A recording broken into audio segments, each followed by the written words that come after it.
Alright guys, so in your assignment today, you're going to be working on a triple Venn diagram.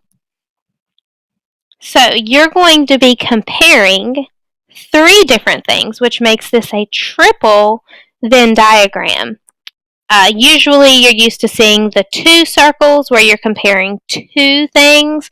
That's a regular Venn diagram, but today we're going to step it up a notch and we're going to be comparing three things using three circles that overlap.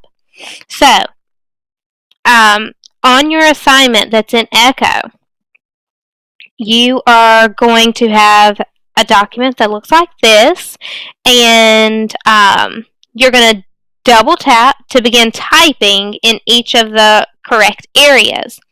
So, if something is in common for all three ecosystems, the lakes and ponds, the estuaries and salt marshes, and the ocean, if something is in common for all of them, you'll double click in that middle little triangle-like shape and list those things there.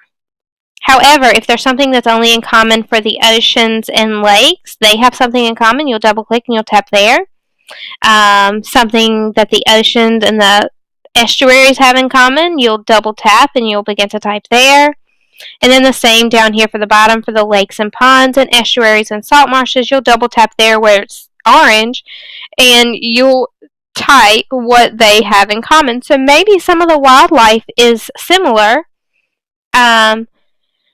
at the oceans and estuaries. Maybe there are some animals that can survive in really high salinity, but also don't need too much salt in order to survive, so they might be able to survive in that brackish estuary water where the fresh and salt water mix.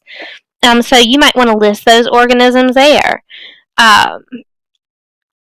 Anything that the oceans and the estuaries have in common, you'll list right there where it's purple. Now, something that is specific for each of the ecosystems, whether it be estuaries, whether it be lakes and ponds, or whether it be oceans, you're going to double tap in those areas and the things that are specific just for an estuary. What makes an estuary, you're going to type there in red.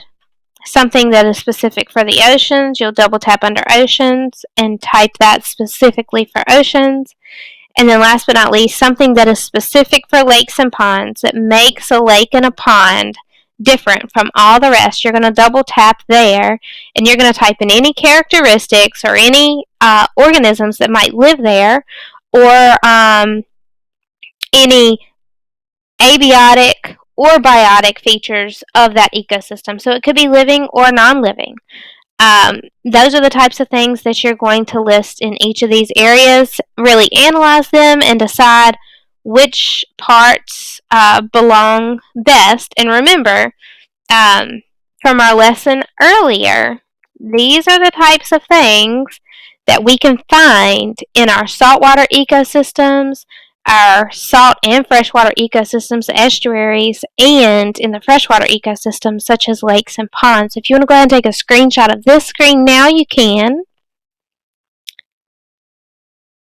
And lastly, also listed in your Echo is a web page that you guys can also refer to for any further information that you need. And it is right here, the aquatic biomes research, and when you click on that, it's going to take you to this web page, and you have many different resources that you can click on and learn more about oceans. You can learn more about estuaries and salt marshes, and lakes and ponds. So if you're having a hard time finding a way to fill in each of those spots, you may want to click on this webpage and see if there's more information that can be found. Alright guys, work hard and do your best.